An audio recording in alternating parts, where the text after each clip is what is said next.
Okay, hello and welcome everyone to this live intraday strategy session on SB Trade Desk. Mike Boutros with you here. AV loud and clear from Petro. Good to hear from you. Eileen, Angelo, Aurelian, the whole crew is here today. So good morning to you guys. We are just getting the Canadian GDP print coming in at 0.3%. That's topping expectations for a print of 0.2. Take a quick segue before we jump into our featured setups. Here's what the dollar CAD's doing on the back of that release. Weekly opening range just gave out with that drop. You're now testing a basic 236 retracement in that Friday low. So the major critical support near term is still 24.25 into 24.20 region here on the dollar CAD. So you're seeing some strength here. You also got the, well, let me show you exactly what the print looked like.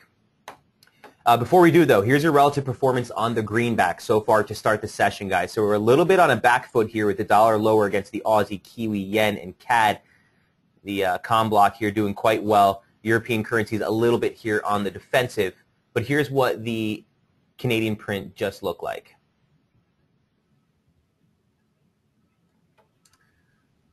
All right, so the bright one is going to be what the print actually was. Here's the expectation. So quarterly GDP annualized coming in at 2.4 versus 2.0. You had the month-on-month beating at 0.3 versus 0.2, and the broader year-on-year picture also looking a bit brighter. The biggest takeaway from this, guys, is not going to just be the beat that we saw right now, but it's also going to be the upward revisions. So some nice upward revisions to the previous month's print from 2.8% to 3.2. Year-on-year from 1.9 even popped up to 2%. So upward revisions, nice strong print, dollar CAD right at the lows of the week. All right, so that's the event risk that's just on tap. At 9:45, we do get the ISM New York print. Not a major read, but nonetheless, we'll keep that on the radar. All right, so let's jump right into it. Lots to talk about today. The RBA last night did not disappoint. Well, it disappointed markets, but it didn't disappoint our price action. We'll keep our eye on this dollar CAD, guys. I do think you're going to want to see for a reaction there at 24.20, 24.25. Remember, that's a nice confluence of fibs, but it's also been a major pivot region for the last 3 weeks. So that's really going to be the near-term support here for dollar CAD. First break sub 40 that we've seen since Thursday. Nice moves here. On the broader scale, here's what the dollar CAD looks like on the daily before we move into the Aussie. Here's what daily dollar CAD looks like. Where are you? There we go.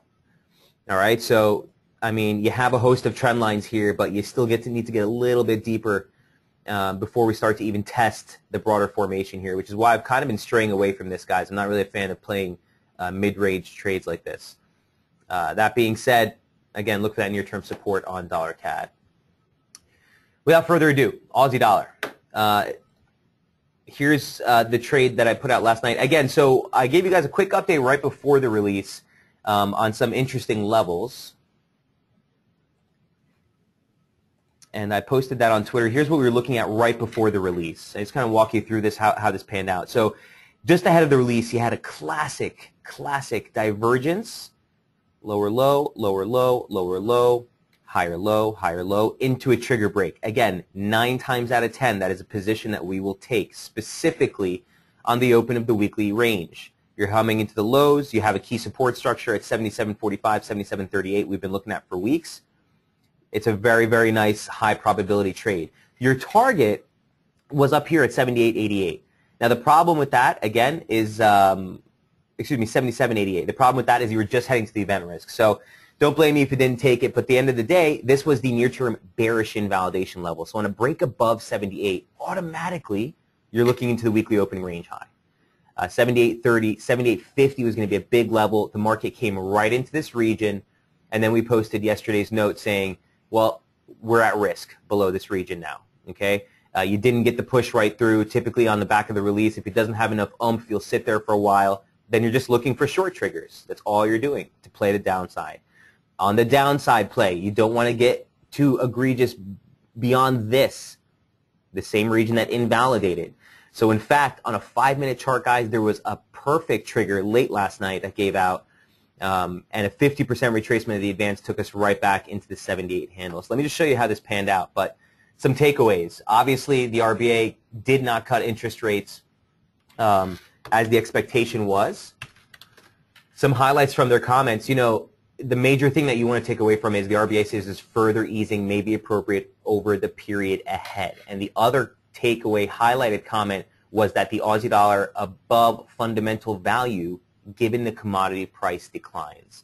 So they're continuing to suggest that, hey, you know, the cheaper commodity price that we're seeing hasn't really filtered in. The Aussie dollar is still above historical standards, and they're trying to talk down the Aussie. Remember, reducing or depreciating the domestic currency is an easy way for a central bank to ease, right? So it's in their best interest to see the Aussie start to come off.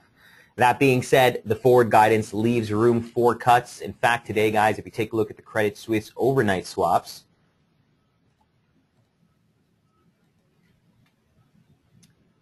okay, here is what the overnight swaps look like. So remember, we came into this print with almost the identical percentage, 56% probability of a 25 basis point cut at the next RBA meeting. If you look out to the 12-month expectations, they're still calling for another 51 basis points. Okay, so there is a wide expectation for more easing. So the question becomes, Mike, where do we go from here? They didn't cut interest rates. We're expecting that they're going to cut interest rates moving forward. What's the next move for the Aussie? Well, we're not going to try to look that forward ahead. From a technical standpoint, which is what we're focused on, here's what we're looking at. So the daily chart's not going to tell you much, except for the fact that I wanted to point out you are putting out an outside reversal at the lows. Remember the lows from last week that we talked about, 77.50, didn't really give out yet either. Momentum right into 40, nice little rebound. You could see a push higher. You could see us test, you know, that broader trend line from September that we've been talking about since last month. We just missed it on that Thursday approach. So right now, I'm a little bit hesitant on trying to press the Aussie short by any means. Here's what the scalp looked like. Last night's short off of this region was really well suited. Momentum came into 70, held. This does take you to above 60 for the first time in a couple of days. But look what the 5-minute trigger looked like right on the back of the release. Okay, so this is the 5-minute Aussie dollar chart. Here's the interest rate release. Obviously, guys, you're not going to get to play this every time. If you got a quick trigger finger, it was the break above 77.90 that would have put you on the long side looking for the 78.30, 78.50 region. This is for the real quick-handed guys. You know, it's not really the best time to trade because the spreads widen out.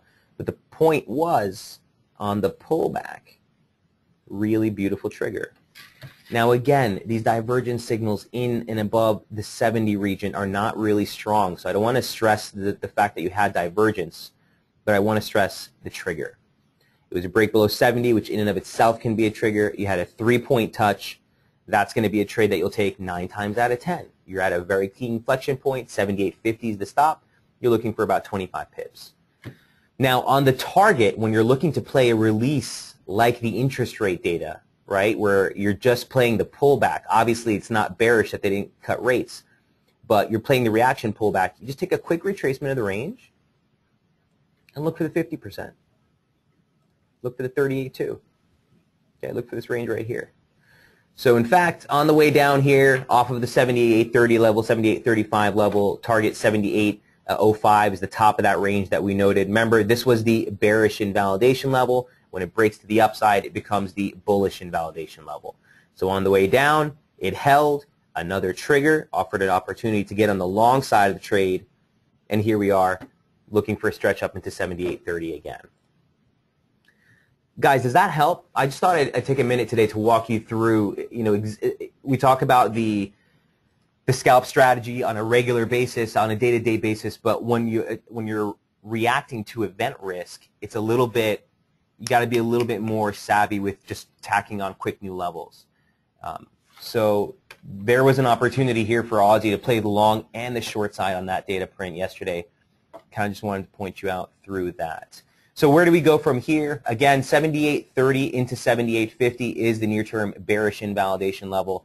A break above this, you're looking for 78.70, which is likely to be a big level as well. And then we're looking right back into the 79 handle. Now, eventually, I do look for a short at these levels if we break this. In fact, even if we get into 78.50, guys, we'll want to take a look at what the momentum triggers are doing. But on a topside break, those are the next levels we'll be looking for on the Aus. Any question on how this one panned out last night?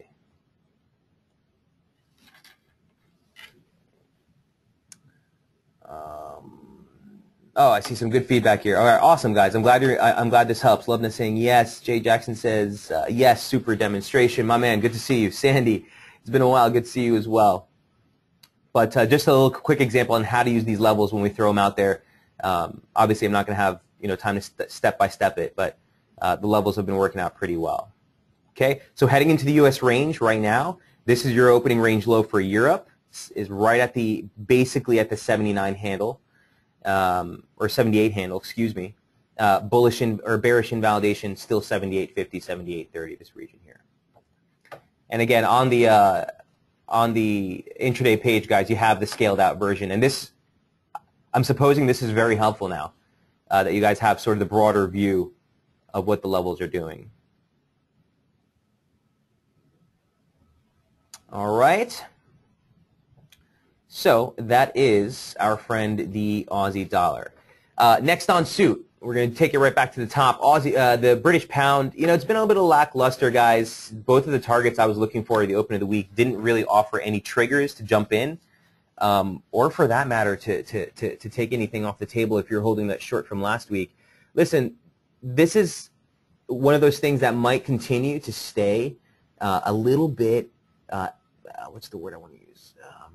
You want to stay a little nimble heading into the BOE. I'm not expecting much from the BOE. In fact, the BOE is very, very they usually don't even release a policy statement if there's no shift to monetary policy. But it comes on the same day as the ECB, and just I think you might see this thing start to whimper out a little bit. But here's what we're looking at right now. So here's the British pound. The directional bias still remains weighted to the downside after that outside reversal key that we made, outside key reversal rather. On the 26th. Remember, guys, an outside day means that the candle took out the previous day's highs and closed below the previous day's lows. It's a key reversal if it's a 20-day high, which this was, and it came right into a major resistance for an operative trend. So that one really put us on the bearish cam. We're opening the week looking lower to begin with, but that doesn't mean we bypass the weekly opening range. Okay, it's the first couple of days of the month. You don't want to just kind of stick with the biases. That being said, the key support here is still 53.20. So I can't confirm a turnaround in the pound yet. I am looking lower, but with that said, you need to get below 53.20.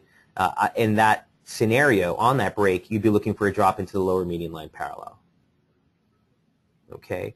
Eileen says, yes, glad for the zoom outs to see where you begin your level maps. Eileen, cheers to that. Pooja says, hey, Mike, the scaled out versions are invaluable, especially when we come back after a 2-week gap. Pooja, I appreciate that. And guys, the only reason that's there is for your feedback. Your feedback requested it, and we're more than happy to comply with that. So definitely your feedback is going to be invaluable to us, guys. Keep the emails coming. I really appreciate the feedback you guys have been providing as we continue to build out the service.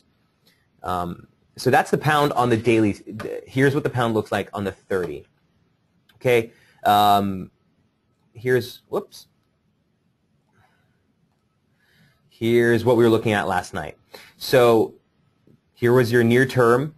Remember at the beginning of the week, guys, if you were looking at the chart, that's what we mapped out as the near term bearish invalidation level. You got the break. On that break, you were really looking for 53.20 to 53.35. Okay, right there was highlighted. You didn't quite get it, right? We stalled out right ahead of that at 53.50. In fact, it was a nice median line here off the highs that caught the low, so you shouldn't get too surprised. And then some divergence into a trigger break. I didn't even see this yesterday. Would have put you back on the long side. Now, guys, listen, the range is extremely tight to start the week. You're right above a key support. So even when you get these weekly opening range or session opening range breaks, you're coming into a major key support. Just tone down the leverage. I'm not one to shy away against taking counter trend trades, but when you see that the market is starting off the week in a real chop fest like this, and not only that, you have major event risk on tap from that country, you just want to be a little careful.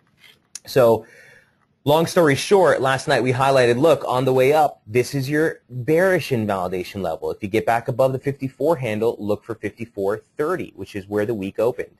Well, we came right into the bearish invalidation level, and it held, which means you're still looking lower. Okay? you got a nice trigger here that puts you back on the short side against the highs. And, you know, this is now the bullish invalidation level. So let me just adjust this a little bit. My trend lines are snapped. There we go. So the highlighted regions here, guys, that you're seeing these circles in, all those is highlighting the median lines from the ascent. Look how many times this region has caused consolidation, reversal, consolidation, reversal, reversal, consolidation, break, instant resistance. All I'm doing, guys, is dropping circles on every time where price action is, where that gap is. That's all I'm doing, right? And you can see that the market is you know, really respecting those. So on the way up, if you took that trigger, this is your bearish invalidation. It holds. You get a trigger break to the downside. You're out of that position. If you're fresh, you jump into the shorts against the high. Again, this is going to be the new bullish invalidation. So targets are still 53.35 into 53.20 here. And this region is the same region on the daily chart we just talked about. All right, so that's my thinking for the pound. To be honest with you, I haven't really taken any positions on this one this week. I thought the Aussie yesterday, I guess I'm an adrenaline junkie, so I guess the up in, you know, the surge in volatility there was really the turn on. But for this, I kind of want to see either a reversal close below 53.20 to really get that conviction on a deeper turn here for the pound. Or honestly, a break below above 54.30, which would invalidate the weekly opening range. I think this is a beautiful range I'd play too, right back in 54.70. So you have nice plays in the pound. I just don't think we're there yet. Also, keep in mind that the contracting ATR is a little bit tighter now, about 26 pips per scalp. You know, we were running about 30 last week, so just make sure you tone down those profit expectations. Not my favorite setup. No plays this week yet, but the levels have been continuing to you know, serve us well. So that is the British pound. Any questions on that?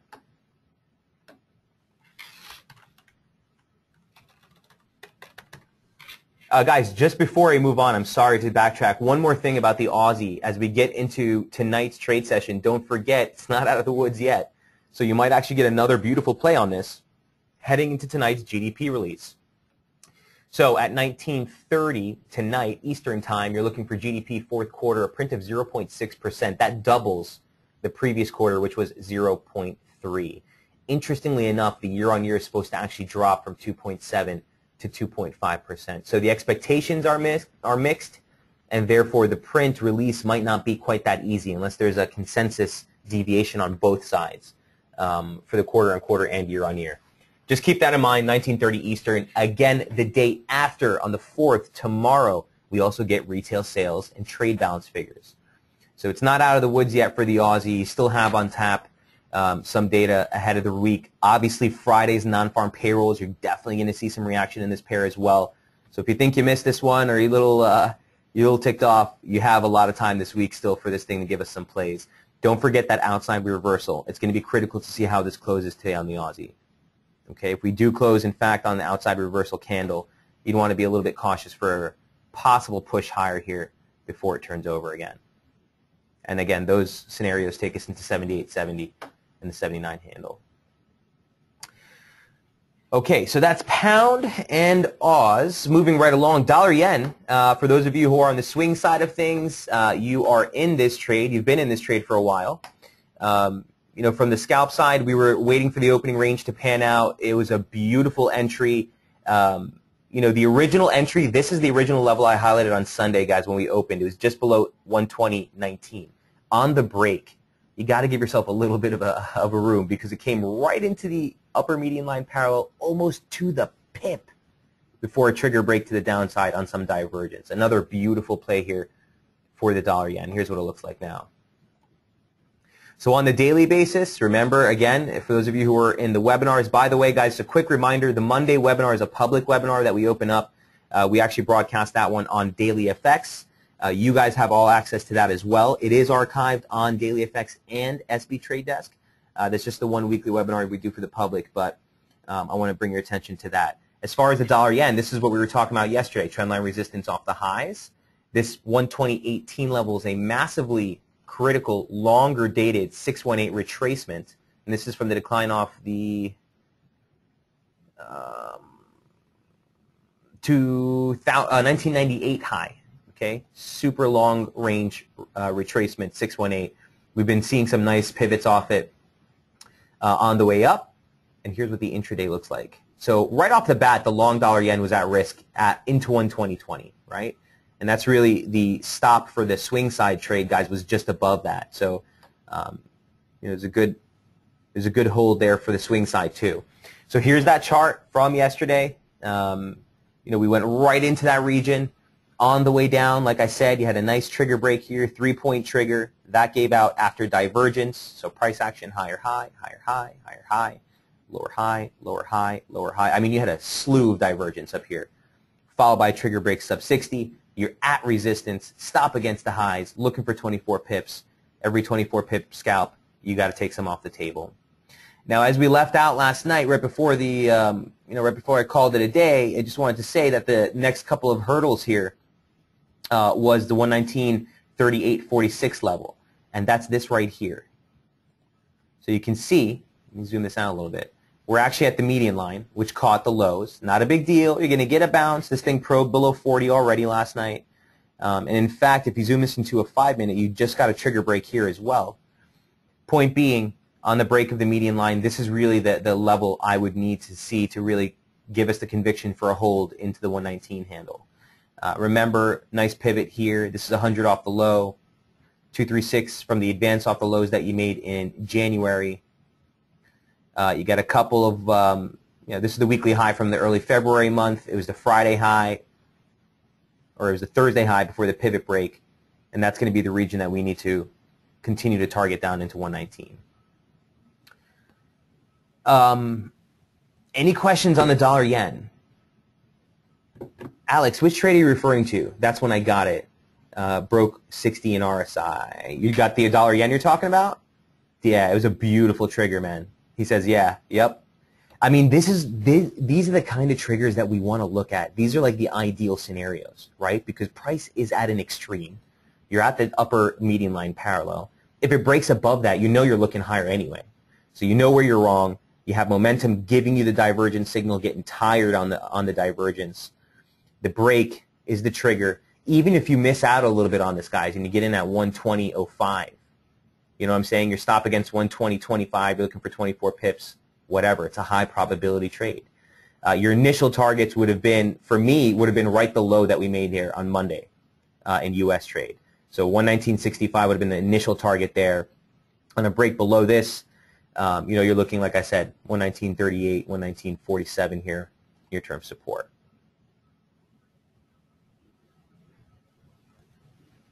Lubna, remind me. I'm sorry, I missed a question yesterday, guys, about U.S. oil. We'll definitely take a look. Petra said, I had to order at 120.20, stopped just above the trend line at 120.30, booked 50 pips. Nice play. Petro, nice play. Well done. Well done. That's exactly how you want to play it. 120.20 was a huge region, guys. Huge region. And again, heading deeper into the week now, this is going to be our bearish invalidation level. Right? So every time you get into 120, the closer to 120 you get, that's going to be the invalidation level that will invalidate our bearish bias. Today, just as in Aussie dollar, dollar yen is making an outside reversal candle. So an outside reversal candle at resistance. You tell me where we're looking near term. All right. Alex says, I took some off now, treating as Jamie's swing. So yeah, guys, this is the beauty, the synergy of where our strategies come together actually. So at the start of the week, obviously me and Jamie have both been looking for this 120.20 region. He kicked the stop out into 120.50, which is a very prudent move, especially those highs that we made here on a closed basis. So you guys have ample room here. The swing side of trade, obviously, we're looking for bigger setups here, a little bit bigger chunks. So the swing side of the trade wants to see the 19 target for the dollar yen, or the lower median line parallel. That might change in time as we move up. So absolutely, for those of you who have that entry, that's beautiful. From a scalp standpoint, we'd be out at this point looking for re-entry with a rally back into like 120, or with a break back below 119.38, 119.48, this region. So a little bit different of style, but certainly within the context of the same setup, right? It's awesome. Those are definitely going to be our conviction trades from the SB side. Okay, so moving along with that, if there are no other questions on dollar yen, the focus is going to be on where today's close is. Our operative move is still looking for a break of the weekly opening range. Like I said, that's just above this key support target. So, on the way down, just let's get through this for a target right back at 119. Invalidation, bearish invalidation, is going to be the same levels we've been talking about since the start of the week. All right, so 120.20, close, push through that. You're really just looking for a break back into like 120.50 in such a scenario.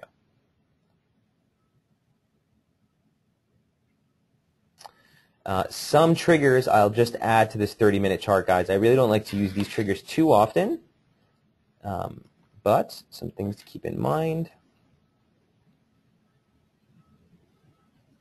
Okay, we'll just leave that like that.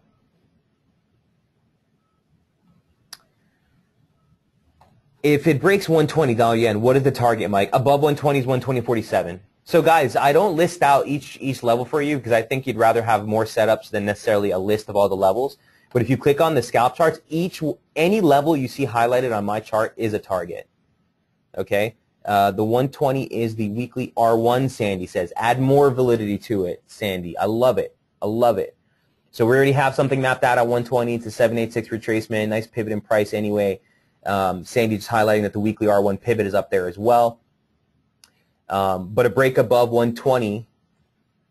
Oh, Sandy, you're asking what the break above 120. I'm sorry. So even if you get, let me correct that, guys. Quick, let me step back. Above 120, still the 120.20 region is there. Guys, that's a 1618 extension off the low. And, you just want to widen out this bearish invalidation level to include the upper median line parallel. So if we break above 120.20, I would be long, okay, on a nice trigger, but I'd only be looking for something into this range right here. Above this, 120.50, which is the highs that we made for the month. So I stand corrected on that, Sandy. I hope that's clear. Especially with the weekly R1 there, that's even more conviction. But for me to look at 120.50, this is still going to be a barrier for the long side. I still think you can get the turnover, guys. A quick segue to look at the dollar index. I mean, come on. Bueller, anybody? This one's, you're making another outside day reversal at the resistance level. I mean, again, I don't know. You have Friday's NFP figures. I don't trade the index. We can't trade this stateside, but certainly on a top side break and a trigger like this, you'd expect to see this at least try to push through that high, at least.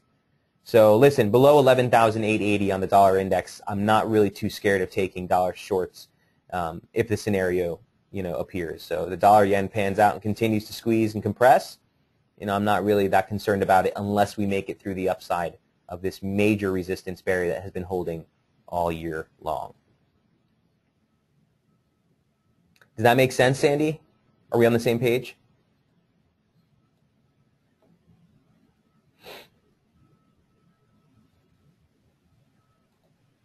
Says, yep. All right, cool. Great. So that is the dollar yen, my friends. Moving right along down the list, the least favorite scalp of what's on the intraday page right now is the euro dollar. I thought I had to put it up here for you guys just for the sake of the ECB, which is on tap. Look, it's not the favorite trade, but we want to be mindful of some key levels. I went over this one at length yesterday. For those of you who were in that webinar, I got a lot of good feedback on that. So for the euro dollar setup, just on the broader setup, for the validity of 110.96 really being a major key player for the dollar, for the euro dollar near term. Bottom line, here's what we're looking at in the daily chart. If you guys remember last week, we put out a scalp report looking for a break below 112.80. We got that right back into that pocket support region. Okay.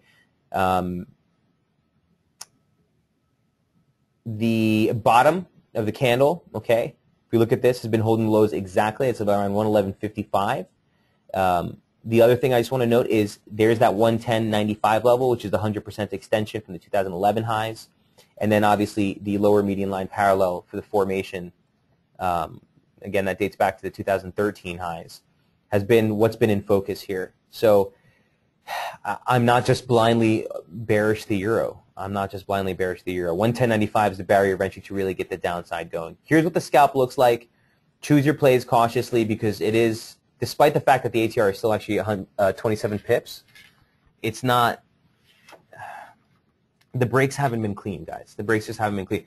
I actually squeezed out a couple pips on that move, but it's just not fruitful right now. So I'm a little bit off keel here with the euro. This is what we were looking at yesterday. Someone in the webinar, I think someone from SB actually, pointed this formation out. It just it continues to validate. Petro, that was you, right? Yeah. It continues to validate the break. So remember, we started off the week saying, listen, we snuck last weekend or into the close right below the 112, 111.80 barrier. Okay, this was last week's bearish or bullish invalidation level. We popped through it here on a trigger break. It's had a multi-point trigger break here. You got the rally right back into the median line. There wasn't a very compelling trigger here. By the time it had come off, you were already almost 20 pips off the high. You're coming into support, so there's no play here. The only play that really panned out was this move here last night. So, you know, let this one pan out. ECB's on tap. We'll get some sort of volatility. I'm not even going to try to guess, you know, what the makeup of that interest rate decision is going to be. But just keep these levels in view. You know, above 110.95, guys, the shorts are really at risk. I would be playing a compelling short into this region if the intraday chart offered a nice trigger, but I really wouldn't be targeting anything through 110.95 until we get that break. Petra says, I tweeted you a new pitchfork. Oh, Petra, I missed that one. Sorry. That's awesome. Yeah, go ahead and tweet the link there if you want. I'll show it to people. But, you know, whenever you can add those near-term structures, guys, onto the scalp charts to give yourself a little more guidance, go for it. It's just you don't want to go a little overboard because then you just start to map out your whole screen with too many levels. But that's the outlook on the euro. Again, not really the favorite setup right now, but ahead of ECB, these are the levels that you want to be mindful of for sure. Just as a quick reminder, again, for anyone who's new to the room, guys, on any of the charts that we go over in the webinars, in the top right-hand corner of your screen is a little camera button. You can click on that to get a freeze frame, a snapshot of any of the charts that we review here through the webinars. So just keep that in mind. All right. So those are the setups I'm following. Those are the featured setups on the scalp page. The last thing that we'll never let go of, and certainly a trade we've been following like a hawk, is the gold trade. Did anyone see what happened last night? I got a good chuckle out of this. So what is it, 1195 into 1198 has been a highlighted region of support that we've been talking about since the reversal break that we made here on the 17th. We got a couple of stretches below it on a closed basis. It's been rock solid. Okay, bring it to a line chart. We haven't even gone for a test of it. And this is the near-term bullish invalidation level, meaning shorts into this region are at risk. The conviction for a larger reversal in gold happened to the break above 1223 into 1218. Okay, and those have been the highlighted regions that we've been talking about in gold since Friday. Last night's dip, unexplainable drop, right into 1195, 1198, quick rebound right back above 1200. What does that do? Mike, you didn't just show me anything, you just showed me a bounce. What does that do? Very simple, guys. It continues to reaffirm the major key range we've been looking at for 2 weeks.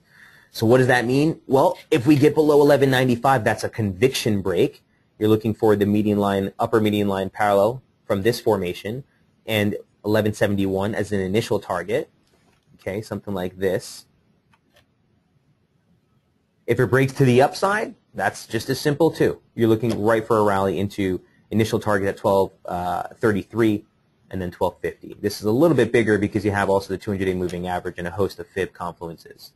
But the levels are super clean. The opening range for March, I don't like to add the tag markers, guys, until we get a couple of days in so you can see price action clear. But don't forget, this is the March opening range. The opening range trade strategy for gold has been beautiful. Okay, there's going to be months where it's not that, you know, it's not going to be 100% on, especially on the reversal months. But certainly, last 2 months running, the opening range break has been, you know, textbook, guys, textbook.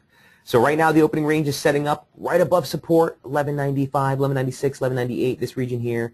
The opening range high that we set yesterday for the week, for the month, is right at resistance that we've been looking at and this is the range you need to break. I remember someone in the webinar yesterday told me that they were long from 1204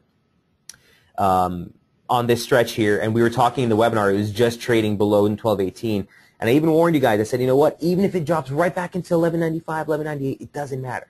This is the range that we're highlighting, and this is the range that we need to see break to get the conviction. A topside push, like I said, through 1223, 1224 here, you're looking for 1233, 1247, a drop below this, and you're looking for the median line parallel, i.e. the key 618 retracement. Questions on gold? Honestly, just watch 1220, 1196, and watch for a break of that to give you the conviction. If you want to play the inside range, I got no problem with that, but you really shouldn't be targeting anything outside of this range yet from a scalp perspective. Okay? And the other one, only other thing I just want to point out, guys, is on this rebound, don't forget the momentum signature. We turned ahead of 40. There was a trigger break. Obviously, the trigger break didn't give us a break of any levels in price, so you couldn't actually act on this, but it is certainly indication that the downside momentum may be waning. And if you add this picture to what's happening in the dollar, you get the downside break below this region in the dollar, topside region break in gold, you can see a scenario where you get a little correction here to the downside, gold gets a correction to the upside, and then we move on. Just speculation at this point. We don't have the technicals to confirm that kind of move, but just to set the picture for what could be going on in the cross here. So any questions on any of the setups on the intraday page from here on out? Now I want to jump into your questions. I see some nice questions coming out here on some pairs you guys are looking at. Adrius says, morning Mike, do you see any plays with sterling CAD? So let's take a look at sterling CAD.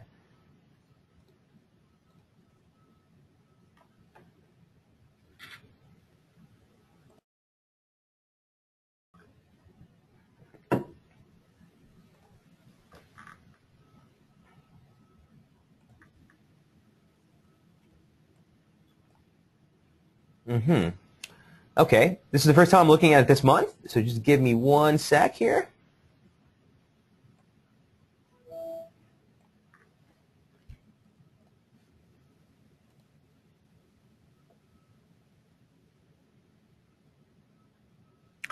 Well, it looks like an initial opening range break, but if we're looking at this median line as the operative play here, you're coming into support just below the 91 handle.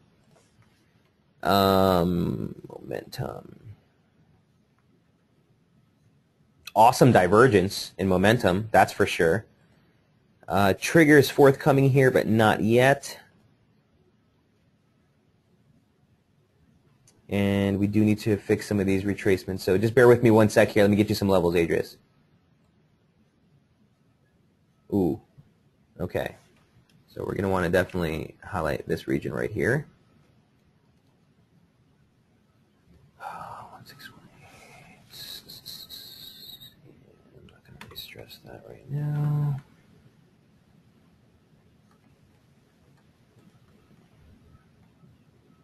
This is 50 off the high from 2007.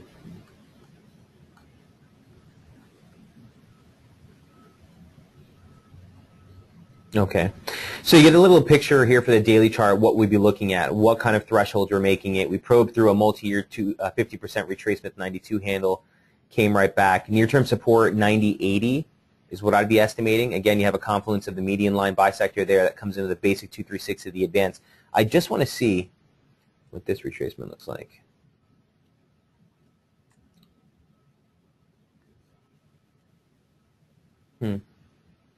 Okay, we'll leave it for here for now, but watch that near-term support 90.80. Let's see what the scalp looks like, sterling CAD.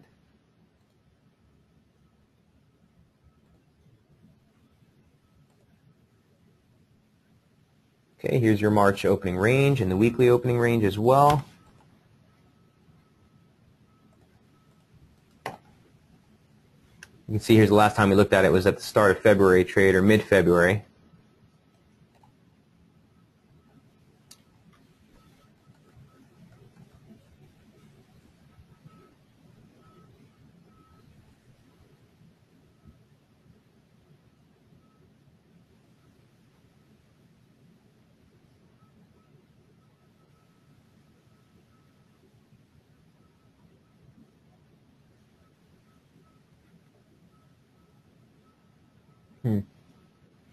Okay, so this is actually a different formation off the lows from, what is that, September of last year. The formation that you see on the daily chart is this one.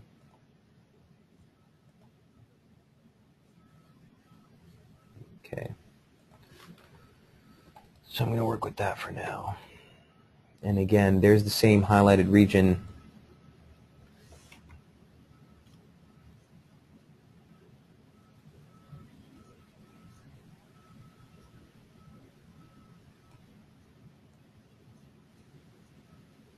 If we mirror that slope, take it down to the lows here, you can see pretty nice region.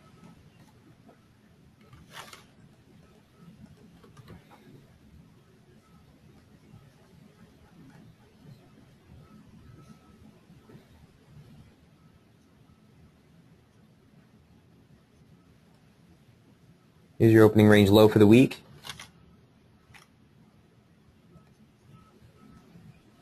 Here's your opening range high for the week.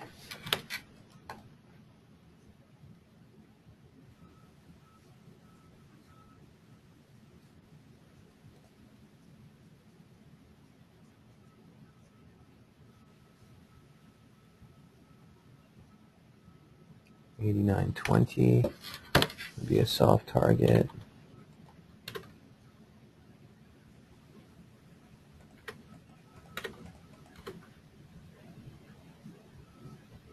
All right. Sorry about that, guys. I just want to do my due diligence on this one. So here's what I'd be looking at near term on this one, Adrius.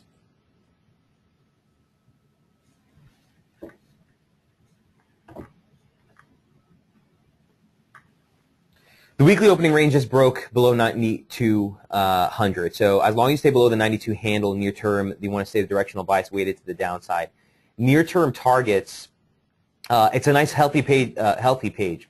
It's a nice healthy ATR with a quarter of the daily TR. Still looking for about 50 pips per scalp. So here's what my game plan would be. If you get below this region right here into 90.80, initial targets should be somewhere in the range of the 90 handle. Now again, that's much bigger than the 50 pips that you're looking for scalp. So we'll watch momentum here on the way down. That would be the initial game plan into a move to a basic trendline support. Again, that dates off the lows here that you made for January, which is basically the yearly lows. That would be sort of the initial targeted play with a break below this region. But near term into 90.80, I can't really get excited about maintaining a short position. You want to stay short below 192 as far as the directional bias on the scalp basis, but this is really the near-term support that you need to get out of. And it's funny because if you look at the range we just highlighted, the upper bound of the range has caught these lows, this high, right? The lower bound of the range caught this little slap here once you broke below instant resistance. So you want to pay attention to these things in price action, and I think near term that's going to be the barrier of entry to continue bearish on sterling CAD. Now, on a day like today, I do want to bring your attention also to the data that we just got, right? Stronger data from Canada as far as the GDP figures may continue to see some CAD strength. The sterling, though, we need to see the conviction for that turnover, right? Sterling dollar is right at support. So Stefan, or Adrius, if we see sterling dollar break over and turn with what's going on in dollar CAD, I think you could get that drop into 190. But just watch this near-term support right now, okay? It is just a basic slope line, too, as far as the median line off that low. Make sense, Adrius?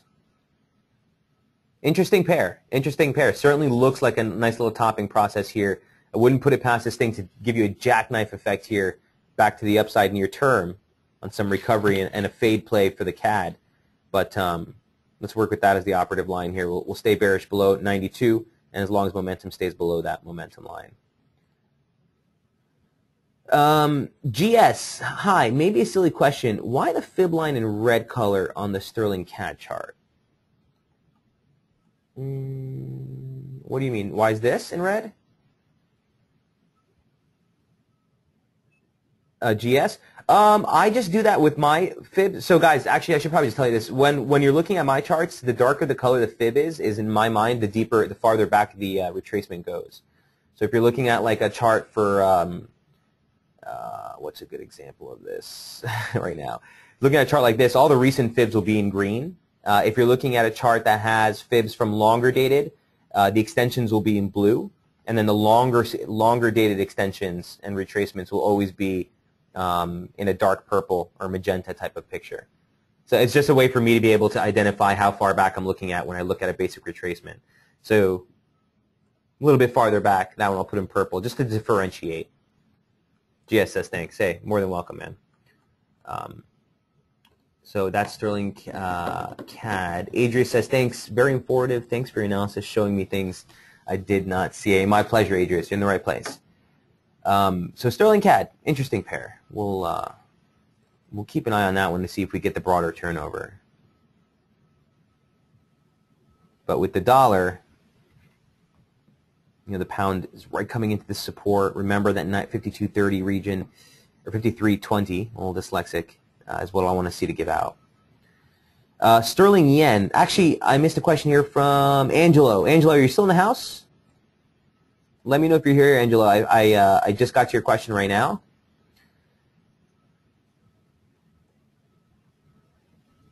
Stefan wants to look at sterling yen. I was chasing the dragon last week, but got burned with sterling yen. Yeah, we were tracking that one on the scalps too. Listen, this is where sterling yen came off the menu for me. It was the break above, and I told you guys this earlier. It was the break above 184.26 with no continuation. Ever since that punch through and the thing fizzled out, I just haven't had the guts to play it. The way up was beautiful. If you guys remember, a couple weeks back, we were all over this one, but the break failed, came back below. I thought that was going to be a high. We never got back below 83.50, and every break above just keeps failing at the 85 handle. Oddly enough, you look at the scalp chart for the last couple of weeks and you say, hey, this is a beautiful range. Look at these beautiful plays, right? But it's the problem that the broader directional bias won't hold. So for example, you got an opening range break early last week, fizzled, didn't push into a new high, didn't invalidate the low. So you want to basically just work with the formation that we're in right now. I'm just going to see a wait for a break of this. You know what I mean? Stefan, I don't blame you, man. It's been hard with that break above 84.26 not being so fruitful on a continuation.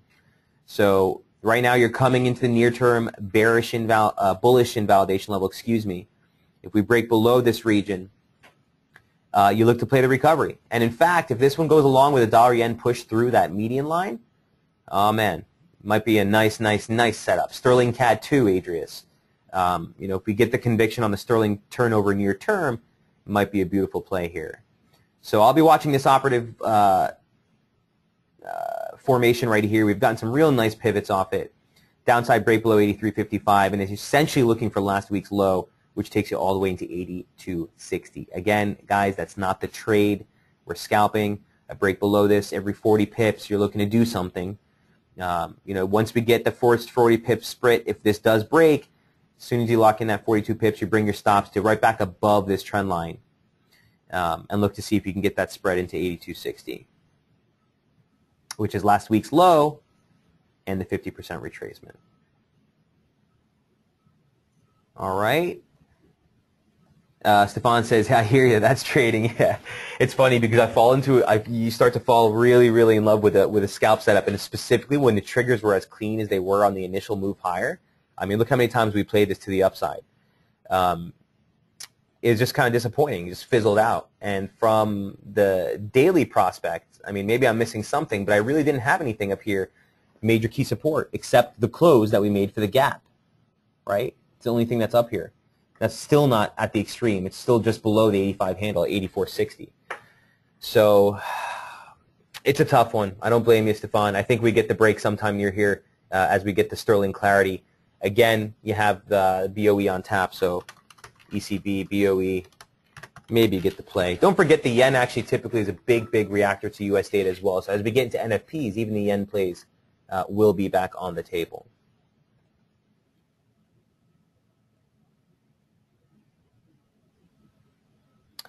Lubna, let's take a look at crude. U.S. oil, please, coming right up. So here is what the crude chart looks like. I'll bring you the daily real quick. Okay, so if you guys remember, this is kind of, I know this is really cluttered right now because I'm only using one chart for the daily and the scalp because someone was asking about this earlier. But in any event, remember, let me clean this up. I just can't stand looking at this. So, remember last month, guys, what was the major focus for crude? We talked about it here for so long. It's the same, almost the same setup that you're looking at with gold, except even more compelling case here for crude, because the opening range for February never gave out. Here's the February open. Here's the February high. We sat in that range for the entire month. Okay. Here's the March open. Okay. Right above last month's opening range low, right slap in the middle of last month's opening range high.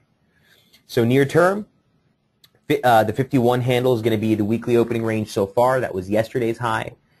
Near term, I'm only going to be using 47 into 47.70 as support. I don't care that yesterday's low was at 48.60. We've clean tags off this major key support region, and that's what I'm going to focus on. So I'm already working with the assumption that 47 is the opening range low for the week, for the month. Near term, 51 is the opening range high. Topside break, you might be up for a play into 54 here. But this is the region I'm focused on, period. It's just right here. Here's what the intraday looks like. Let me get you in a 2-hour chart. Okay, so since the February open, pretty clear cut. Here's your March open. Inevitably, again, I do think that you get a test of 54 and inevitably see a punch through. Not to say that the broader trend is reversed, but just from what the momentum and signature has been doing, you came here, you dribbled sub 40. Yes, you failed ahead of 60 the last couple of times, but you've also bounced above 40 over 3 times now. You bounced at the 40 region. Every time you get close to that 47, 70, 47 region, strong rally off the lows, right? Still getting a little bit less efficacy here, but point being, I don't have a play here yet. The play is really, in my eyes, the break above 53.90 or a break below 47. That being said, these levels near term are still being respected very well by price. So near term resistance 51, topside break 53, 53.90. Downside break, wouldn't really be interested in playing this range unless you get the underbelly of the 47 handle here. So that is U.S. oil. I think we'll get some more plays in this one too as you open up the week. Look for broader dollar price action. You have a whole bunch of CBs on tap, and obviously, non-farm payrolls on Friday. All right. Any other questions for the setups that we've been following, or any setups you guys are particularly looking at?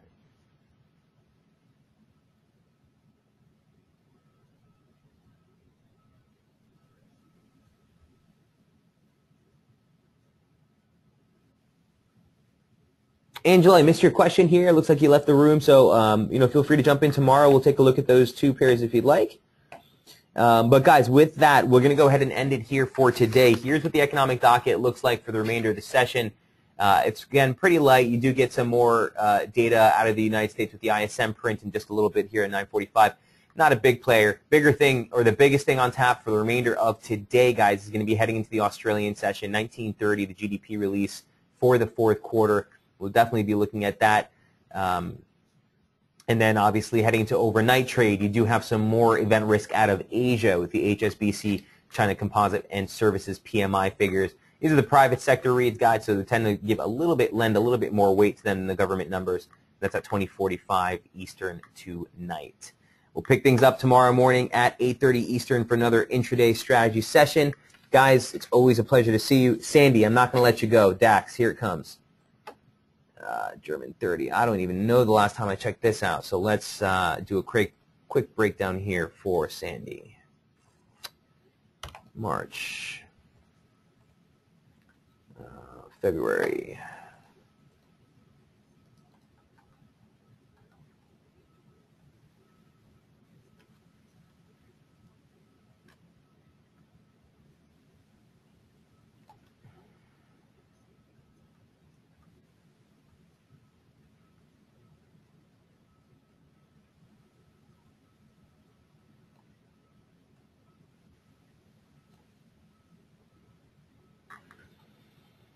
Oh, it's a tough one. It's a tough one, Sandy. You know, when you get into fresh levels like this.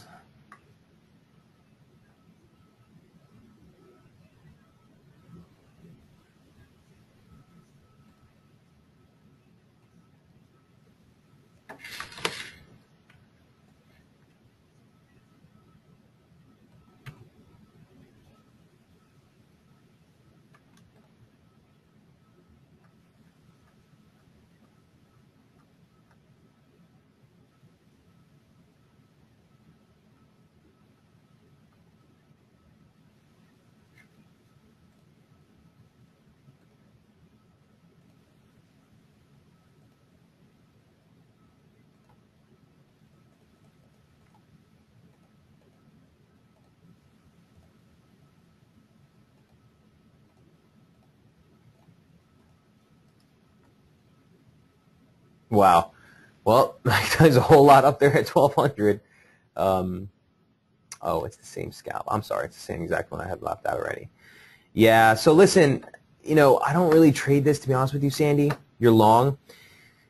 Listen, look for today's price action. If this turns out to be an outside reversal candle right ahead of the ECB, it might be in your best interest to kind of lighten it up a little bit. Near-term support, I do have conviction in near-term support coming around 11,270 or that region. Loosely, it's that median line parallel that we've been trading against, but it's also a 2618 off the lows that we made for December. So that's one thing I'd be looking at. Let me see if near-term price action has any further clarity on this. Sandy, tell me a little something about this. Are you holding this longer term, or is this something that you just got in recently? What's the objective on this one?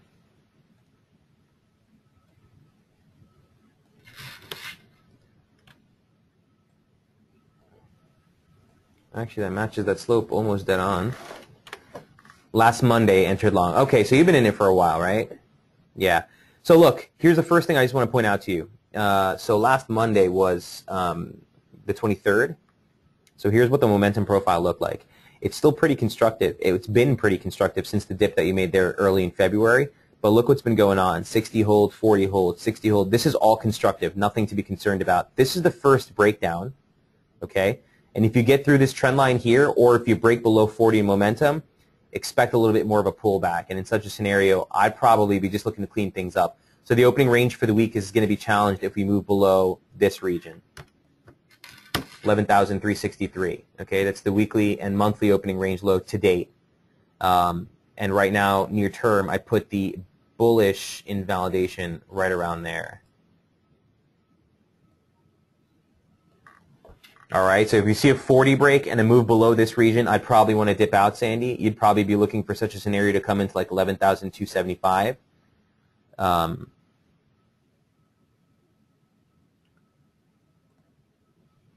know, you're getting divergence against the highs here. And again, don't look at that. Make sure you're just looking at a line chart to get a better idea. Slightly higher high, lower high.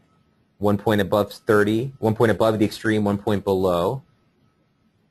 So just watch this region here. If we get below that, I probably want to dip out. On the long side, it's tough to come up with targets from these levels.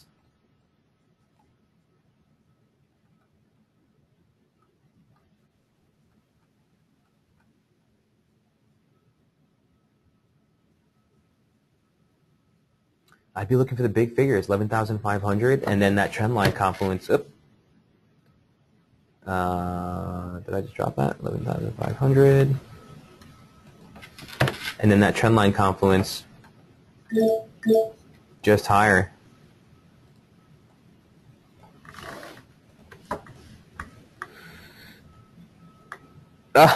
Sandy said the 11,500 is the weekly R1 and 11,600 is the weekly R2.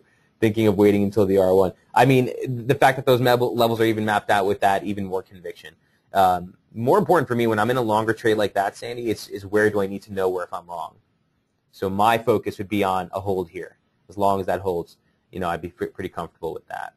So we'll wrap it up here, guys. I'm over on time again. If you hear that bell in the background, that's the U.S. markets just coming online. I will see you guys bright and early tomorrow morning, 8:30 Eastern, for another intraday strategy session. Eileen, Sandy, thanks for the comments here. I really appreciate it.